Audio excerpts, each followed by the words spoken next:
talk about peak TV.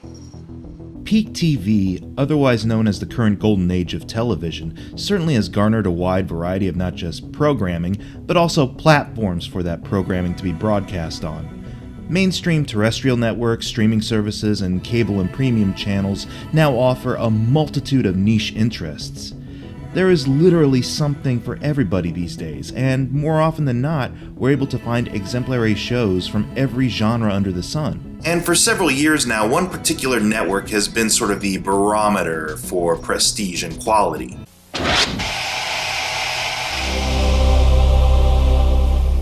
HBO certainly prides itself on having a wide array of content available on its channels, ranging from thought-provoking news programs to socially relevant documentaries to razor-sharp comedies to big event miniseries. But without a doubt, it's their stable of serialized dramas that provide the strong backbone and foundation for the network.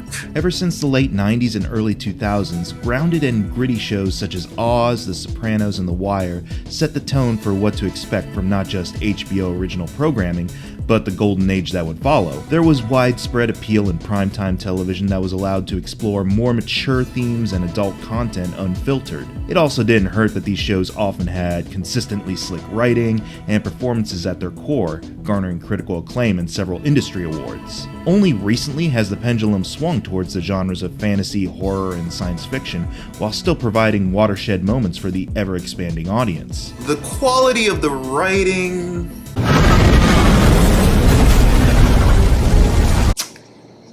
Let's be diplomatic and say that it ranges from product to product, or even episode to episode. And even though dark explorations into superhero storytelling have been around for a while, I suppose it was only a matter of time until the genre was given its gritty HBO makeover. But hold the phone, right?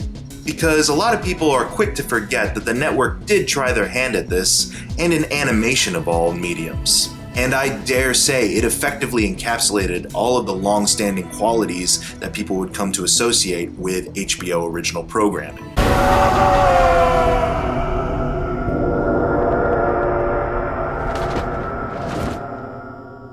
This series actually predates Oz by just a couple of months, and that show a lot of people actually consider to be the starting point for HBO's long association with primetime network dramas. Factor in pre-production and the time needed for very good-looking animation, and you're not just looking at a huge investment in Todd McFarlane's Spawn, but also something of a gamble. Animated superhero shows in the 90s were still considered to be fair, geared more towards younger audiences. Even the groundbreaking Batman the Animated Series had to pull in a lot of its punches in order to be as appealing and effective in its afternoon time slot. But having a primetime slot on a network known for testing the boundaries of adult content was perfect for this show. Sure, fellow Image character The Max tested the waters a few years earlier on Liquid Television, but there's a vast difference between the darkly comedic adventures of the surreal Outback and the sullen depravity of Spawn's alleys. The whole series is shrouded in darkness. Given that it shares some of its creative minds with shows like Batman, I'm not at all surprised. But the journey of Spawn is pretty far removed from the realm of afternoon superhero adventures that we'd seen up to that point. What the hell are you?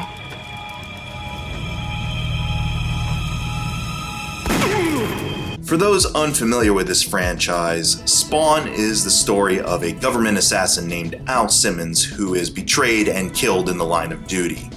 His soul is sent to hell, where nothing but good things happen. You cut a deal for your soul. The deal was, you see Wanda and then become Hellspawn. Time to pay the piper. You wouldn't see that on Fox Kids back in the day. Todd McFarlane's original comics are a hodgepodge of several different genres, but there is a consistent, what I call, grisly yet goofy aesthetic throughout the books. While having a truly unique style, McFarlane's violent visuals and storytelling always came off as over-the-top but still engaging, conveying an initial sense of being dark and mature, but reveling more so in the sensational tone of the 90s and decadent exploitation. With the HBO animated series, it's as though the showrunners wanted to rein in that aesthetic while still pushing the situations and characters into more thematically disturbing territory.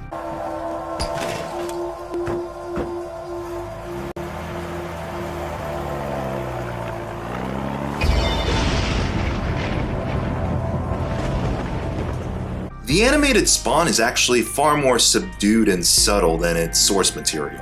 It can still be violent, gruesome, and titillating, but the core story of a man returning from the dead to see his wife one last time is actually handled with a lot of maturity and sophistication.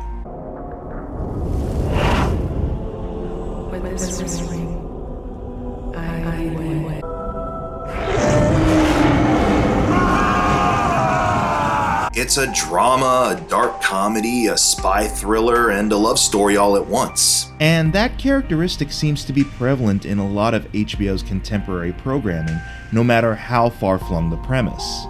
You could argue that Spawn paved the way for extremely fantastical programs such as Westworld and Game of Thrones to connect with audiences on a more grounded level. Most of that broad appeal can be attributed to the very down-to-earth performances that the cast provides, starting with Spawn himself. I think it's insane. Am I dead or am I alive? What am I? You're going to have to trust yourself for the answers. If you know what the hell is going on, old man, I'd suggest you tell me straight. Keith David is Spawn. His morose tone is pitch perfect for the character. One moment, his bellows can be the most intimidating sound on the planet. If I see one of your brain-dead thugs so much as spit in the direction of those alleys, I'm gonna come back and pay you a little visit, Tony. The next, his delicate and vulnerable timbre will make your heart break. It's me. It's me, Wanda. Listen to my voice. I'm your husband. It's a much-needed injection of life into a character that runs the risk of being very one-note. David and the supporting cast take a page out of Batman's book and play these characters as real people rather than exaggerated genre stereotypes or stock animated characters. Hey, Just need a second. Come back to do some more damage? We ain't got enough dead and wounded? hey, come on, Bobby. Can't you see he's laid up? You ain't the only one. Back off before I permanently introduce your face to your colon. You know, you're kinda cute when you get all indignant like that. This semblance of real-world vibrancy is also demonstrated in the writing and development of these characters overall. I feel the best example of this is the dynamic between police detectives Sam Burke and Twitch Williams. Damn thing's no good. Sights are off or something. Yes, sir. I can usually shoot the dick off a squirrel from here. Look at this junk, stupid gun. Your lack of aim is surely the gun's fault, sir. Lack of aim, huh? What, Twitch, you think you can do better?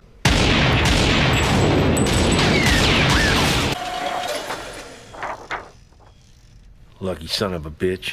They may have started out as just another iteration of that buddy cop trope we're so accustomed to seeing time and again in programming, but their very down-to-earth dialogue and very subdued characterization is what helps us empathize with them when things start to take a turn for the worse. Twitch, can you hear me? This is Sam. Listen to me, nobody dies tonight. You hear me? You're not gonna die in this shithole alley. I'm gonna kill that fucker for what he did here to my partner! In a lot of ways, the animated series was able to help garner emotional connections to characters that I wouldn't have given a second thought on the printed page. Do you see the love in my eyes? Yes, Jack, I see it. I see it in your eyes. I'll wait for you. Like I always have. When you're alone in the night, I hear you talking to me, Mary. I hear your prayers. And it's another element in HBO's approach to storytelling that makes this possible. Not being afraid to show true human vulnerability. You see it with a lot of other larger-than-life HBO characters like Tony Soprano. A need to balance out their intensity by also showing vulnerability in a very intimate fashion. As entertaining as the action and gruesomeness is, as badass and terrifying as Spawn can look when he's trouncing bad guys, there is one scene in particular that always reminds me of what's truly at the core of the show. Hello. I want my mommy. You go to your mommy now. She'll take care of you. You're gonna be all right now.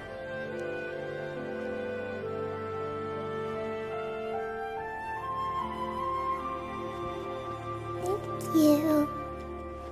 When you strip away the angels and demons, the sex and espionage, the viciousness and horror, this is ultimately what the show is about.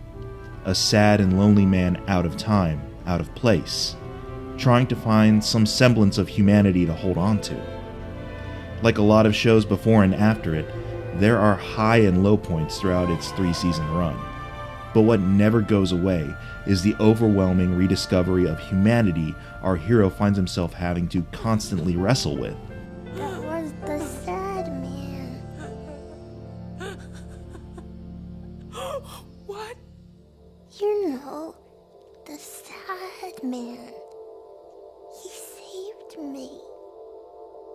HBO Original Programming did what it does best. Take a potentially ludicrous or outmoded or outlandish concept and just fill it up full of pathos. Spawn was one of their first shows of the modern era to test this formula of writing and presentation. And it's a formula that still serves them well to this day through telling stories about grim situations and problematic or deplorable characters, but still finding a grounded connection, a relatable human vulnerability. Todd McFarlane's Spawn didn't just challenge the preconceived notions of what to expect from animation or superhero shows. It challenged viewers with a new form of mature, serialized storytelling that would come to define the channel's brand to this very day. It was upfront, it was honest, it was HBO, and it kept you wanting more right up to the very end. I pledge everything I own, everything I have left, my heart included. I want my humanity back. Will we ever see a proper conclusion to the show and its characters? Perhaps, perhaps not. But for right now, I am very appreciative of Spawn's placement in HBO's programming history. And let's face it, it's miles better than the movie. Spawn is funny, he's our man, if you can't kill him, no one can. Yeah!